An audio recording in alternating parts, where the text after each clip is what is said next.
So our first speaker for these 5-minute presentations is Kelly Marshall. He's based in San Diego and hails from Chicago, where he is now a long-suffering Chicago Bears fan.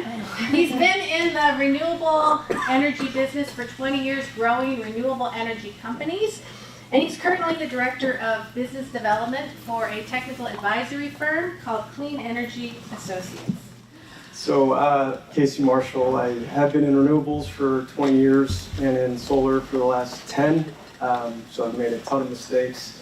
I had a lot of fun, learned a lot along the way. I'm going to try and walk you through the solar industry in the next 5 minutes.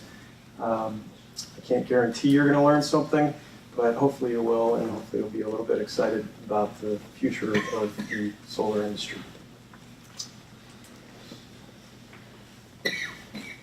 So the industry is very young. At $100 billion annually, it's about the same size as the global cheese industry.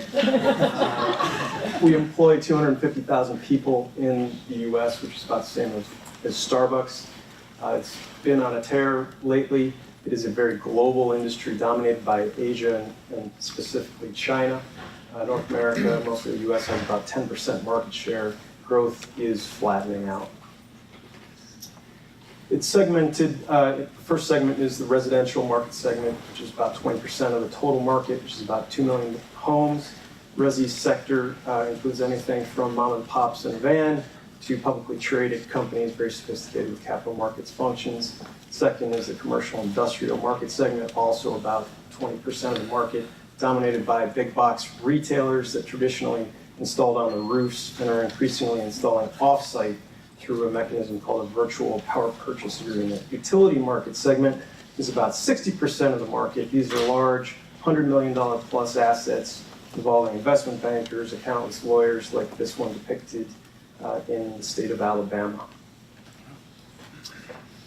What's important to watch is what utility CEOs are buying. In the first half of this year, about 30% of all electrical generation installed in this country was solar.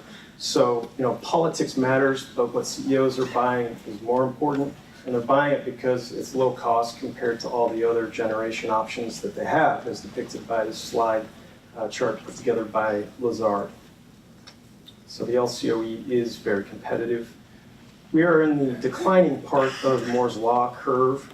Costs have been coming down exponentially for several decades, but that's flattening out. So costs are projected to continue to decline, but that decline is more kind of incremental, not exponential anymore. But looking back 60 years, a solar panel today is about 500 times more powerful and about 1/10,000th the cost as a panel in the 50s produced in Bell Labs, as depicted on the left. Sources of financing for solar include everything from the world's largest banks to the largest institutions to family offices, hedge funds, venture capitalists, and also incubators like a couple down the road from here, like Y Combinator and Powerhouse. Bifacial technology is commercializing right now. It's pretty exciting stuff. It means you can produce electricity from the front and back side of the panel. Usually yields around 8 to 10% incremental energy from the panel. Photovoltaics is a bit of a niche, rather interesting. This is a real project in China, about $40 million on a former coal mine that's been turned into a lake. So probably will mostly always be a niche, but interesting nonetheless. About a third of the operating costs for large-scale solar assets are wrapped up in managing vegetation. So asset managers are doing pretty interesting things with livestock and bees to manage the height of vegetation and even what grows. Energy storage, as Sally said, is really exciting. That's going to open up tremendous amounts of commercial, technical, and all kinds of opportunities for the solar market. That's where we're going to see a lot of innovation in the next 20 years. Right now, that storage market as it relates to solar is dominated by lithium ion and very few manufacturers of energy storage batteries, but we're seeing tons of new companies out there, tons of funding, and that's going to be exciting. AI is really helping solar systems get smarter. Historically, utility scale racking would follow the sun in unison. AI is enabling each row of racking to rotate independently, which also increases yield. AI is also helping drones get smarter in terms of detecting defects on utility-scale assets, which makes remediating the defects more economical and efficient.